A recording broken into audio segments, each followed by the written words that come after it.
Good morning, good morning. I just keep pondering good and godly and how they're quite different. You can be good and godly. You can be godly and good. You could be just good and not godly, but you can't be godly and not good. Well, I'm thinking about parenting specifically and the roles we take on every day. Many of us are good parents. There's a specific way to be a godly parent, and godly parents are what our kids actually need. And I realize that there is a vast crowd in our world today, and many don't seek God's ways, but they're good parents. I want to encourage, if you're a good parent but not a godly parent, I want to encourage you to learn what it looks like to be a godly parent. We're working hard to raise our kids. It takes a lot of work and dedication. And one thing I've learned is it actually is harder to be a good parent by today's standards than it is to be a godly parent. Because a godly parent understands that yes, they have a job to do, but the sole job of raising this kid and furthermore turning their heart to God is God's job. God saves souls. And once you realize that, you'll realize you're putting a lot of work into empty things that won't have the harvest of raising a person who knows God. With that said, we have very distinct directions in the Bible that help with this. And it all stems from becoming more godly yourself. Like start your day with getting to know what God says about things. It's very specific. Learn the 10 Commandments. That's a great place to start.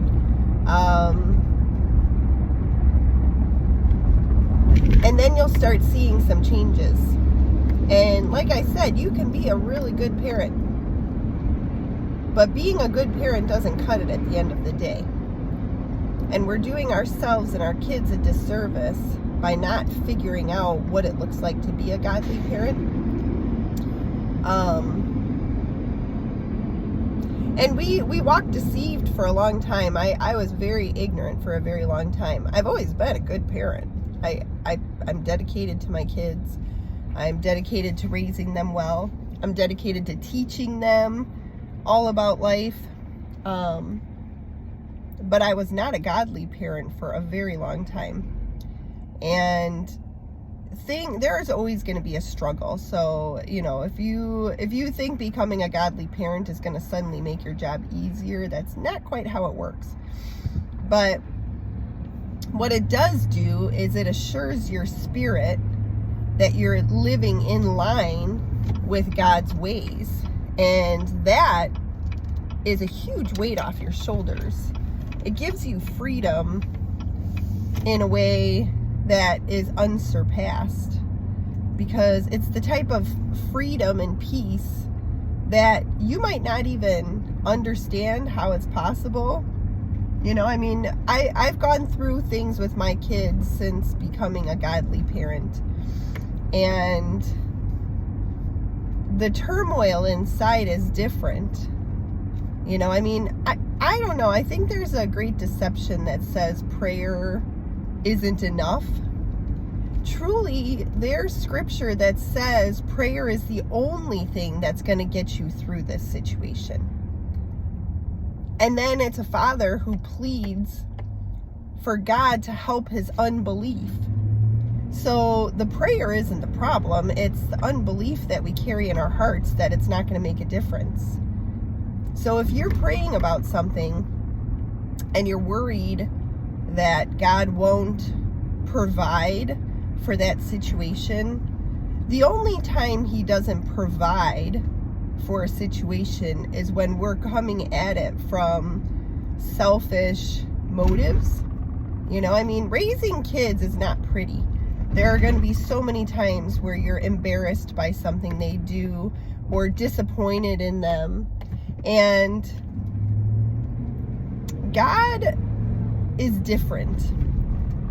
God provides for you in ways that nothing else can provide for. And he provides the strength to go along, and he provides everything you need. But you do have to turn to him for that provision. You can't keep turning to yourself and expecting God to fill you up with what you need. There's a surrender that's needed. And it's that way with our kids too, because yes, they are living in our home, but they're not our possession. We have a job to do, and we're called to do that job very, very well. But they're God's children, and we're God's children. And if we look to him and seek him and learn his ways, you'll be a godly parent then too. And it's a wonderful thing when that happens. And your kids notice a difference. They notice some more grace that might be coming. And it's a good thing. And like I said, it doesn't mean that all of your struggles will pass. That's not what it means, because a lot of times different struggles come as a result of this kind of change. But ultimately, you know, the scripture that's coming to mind is, if God is for us, who can be against us? And I know there's scripture in Ephesians 6 that talks about that as well. And there's a lot of scripture that talks about God providing in so many different ways. And he's our champion. He champions us. And so I encourage you to give it a try. Try it out. Try to be a person that's going to be a godly parent instead of a good parent. Godly parents are good parents too, but you can be good and not godly. Have a great day.